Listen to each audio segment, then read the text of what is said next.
अस्सलाम वालेकुम। Learn repertory group में आज का जो हमारा रूब्रिक है वो है मोनोमीनिया। मोनोमीनिया का मतलब है एक ही बात का खफ्त या जुनून, यकरुखी जुनून, एक ज़हनी Subscribe now and press the bell icon.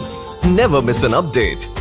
खफ्त या जुनून, यकरुखी जुनून, एक ज़हनी बीमारी खफ्त, यानी कि इसके जो पेशेंट होते हैं मोनोमीनिया में, उनके अंदर इस तरह की कंडीशन पाई जाती है कि मरीज़ तोहमात का शिकार हो जाता है। यानी उनको इस तरह कह लें कि आप वहम का शिकार हो जाता है। जिस तरह आजकल एक कोरोना वायरस फैला हुआ है, उसकी वजह से हर कोई तोहमात का शिकार हो रहा है। किस तरह के ख़यालात जहन में आ रहे हैं, फ़िक्स एक ही चीज़ के ऊपर माइंड का फ़िक्स हो जाना, उसके बारे में ख्याल करना, उसके बारे में सोचना, उसके बारे में तशवीश करना, परेशान होना, ये सारी चीज़ें जो है ना वो मोनोमीनिया के अंदर आती हैं।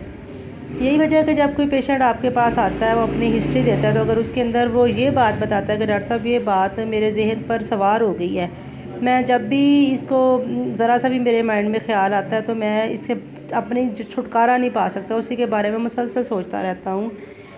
फ़ॉर एग्ज़ाम्पल जैसे सर ने यहाँ पे इब्न में बताया है कि वो पेशेंट कहता है कि मेरा हल्क झुलसा हुआ है, इसमें कोई गोला फंसा हुआ है, ये उसका तसव्वुर है। वो इसके बारे में ख़्याल करता है कि जी मेरे साथ ऐसा हुआ है। इसी तरह के पेशेंट में फ़ियर पाया जाता है कि वो किसी महफ़िल में या किसी जगह पे जाने से जान छुड़ाते हैं कि मैं वहाँ पे चला जाऊँगा तो मेरा वो ध्यान उसका उसी चीज़ की तरफ रहता है कि कहीं मेरा पखाना ख़ता ना हो जाए, क्योंकि उसको इनसिक्योरिटी ऑफ रेक्टम होता है। इसी तरह हमने इग्नेशिया और सलेशिया को एक्सप्लेन करना है। तो इग्नेशिया के जो पेशेंट्स होते हैं ये बहुत ज़्यादा सेंसिटिव होते हैं, केयरिंग होते हैं, लविंग होते हैं। मोस्टली इग्नेशिया को हम लवर पीपल्स की ही मेडिसिन कहते हैं, क्योंकि ऐसे पेशेंट्स जो होते हैं ये बहुत ज़्यादा इमोशनली होते हैं, ये इमोशंस के साथ ज़्यादातर अपनी लाइफ को गुजार देते हैं। इनके अंदर इस तरह की कंडीशन होती है कि ये लव हिस्ट्री इनके लाजमी कह लें कि पाई जाती है इग्नेशिया के पेशेंट्स के अंदर। जब इनके लव हिस्ट्री किसी के साथ ये लव कर बैठते हैं और वो इनकी तवक्कुआत पे पूरा नहीं उतर पाता, तो वहाँ पे भी मोनोमीनिया की कंडीशन आ सकती है।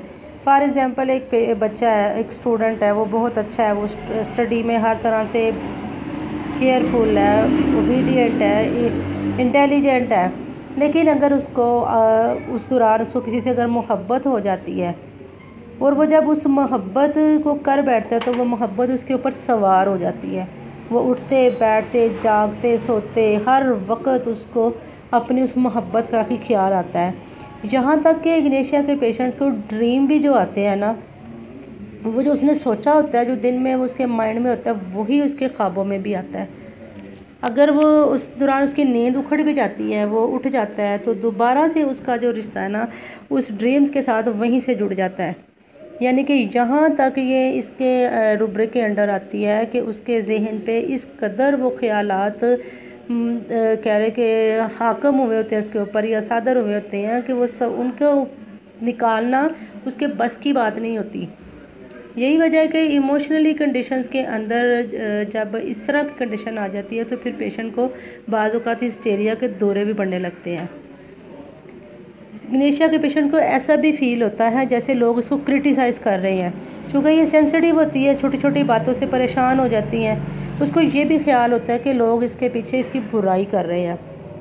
वो हालांकि ख़ुद बहुत इनोसेंट है, केयरिंग है। अगर किसी से वो मोहब्बत कर बैठी है, अगर खुदा न खास्ता उसने उसको छोड़ दिया या कोई किसी की वजह से कोई मिसहैप हो गया या किसी ऐसे फ़र्द की अचानक से डेथ हो गई है जिसके साथ उसको बहुत ज़्यादा लगाव था, उसके साथ बहुत ज़्यादा प्यार है, अगर वो उससे दूर हो जाता है तो वो अपनी ही दुनिया में गुम हो जाती है, तन्हाई पसंद हो जाती है, उसको हिस्टेरिकल फिट्स पड़ने शुरू हो जाते हैं। लेकिन वो अपने आप को उस मोनोमेनिया से निकाल नहीं पाती, उन तसव्वुराती दुनिया से उसको ले निकालना बड़ा मुश्किल हो जाता है। वो अपने अंदर ही अंदर उस सारी चीज़ को ना पी लेती है, किसी के सामने इजहार नहीं करती। फिर जब वो इजहार नहीं करती तो फिर वो हिस्टेरिकल कंडीशंस में उसकी जो कॉम्प्लिकेशंस है वो पैदा हो जाती हैं। लेकिन ये इस तरह ज़रूर सोचती हैं कि मैं तो किसी के साथ गलत नहीं कर रही, मेरे साथ ही गलत क्यों हो रहा है। मुझे लोग क्यों क्रिटिसाइज़ कर रहे हैं, मेरे ऊपर ही क्यों इस तरह की चीज़ें आ जाती हैं। वो अगर किसी के साथ मोहब्बत कर लेती है, अगर उस शख्स के साथ इस कदर इन्वॉल्व हो जाती है कि सोते जागते कंटिन्यूली उसके बारे में जब सोचती है, यहाँ तक कि बाज़ दफ़ा उसके साथ वो रिलेशन भी बना लेती है ख़यालात में ही। फॉर एग्ज़ाम्पल, एक लड़की ने अगर किसी के साथ मोहब्बत कर ली है, अब वो उस मोहब्बत में इस हद तक चली गई है अपने तसव्वुराती दुनिया में कि उसको अपना हस्बैंड भी तसव्वुर कर लेगी, ख़यालात में ही उसके बच्चे भी पैदा कर लेगी। वो इस तरह की कंडीशन जो है ना, वो इग्नेशिया के पेशेंट्स के अंदर इमोशनली पाई जाती है। जब इस तरह उसके अंदर कंडीशन आ जाती है तो फिर वो बहुत ज़्यादा सेंसिटिव हो जाती है, ग्रीफ में चली जाती है, सैडनेस हो जाती है। वो अपने उस रिलेशन को जब कायम नहीं कर पाती तो सिर्फ़ इसको ख़यालात की हद तक अपने अंदर रखती है। चूँकि ये लोग इमोशनली होते हैं और हर वक्त इंसिक्योर होते हैं, इनके अंदर इंसिक्योरिटी ही पाई जाती है। इग्नेशिया के पेशेंट्स के अंदर मोस्टली इस तरह की कंडीशन जो है ना आ जाती है। इसको इस तरह हम मोनोमेनिया के रुब्रिक के अंडर ले सकते हैं।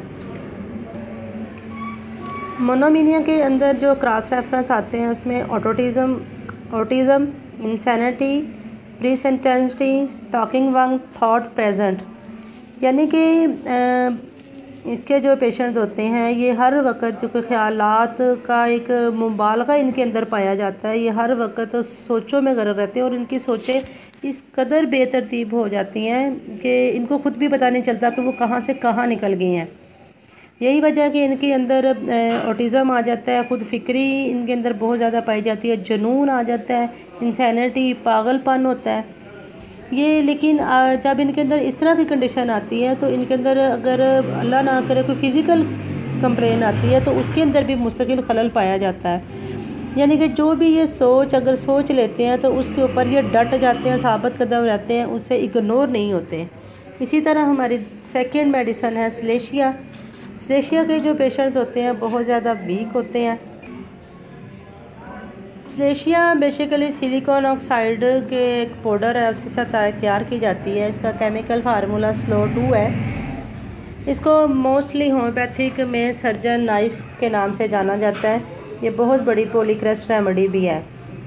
इसके बारे में स्लेशिया के बारे में यही कहा जाता है कि इसकी मेंटली सिम्टम्स के अंदर मोस्टली ये होता है कि ये वीक होते हैं, इनका दिल बेकरार होता है, बेचैन होते हैं, घबराए हुए होते हैं, जोशीले होते हैं, इनका दिमाग कमज़ोर होता है, ये गिरदोपेश से बहुत जल्दी मुतासर हो जाते हैं। यानी कि अगर इनके पास अगर कोई चीज़ एक्स्ट्रा हो रही है या किस तरह होती है उससे फौरी तौर पे ये उससे मुतासर हो जाते हैं।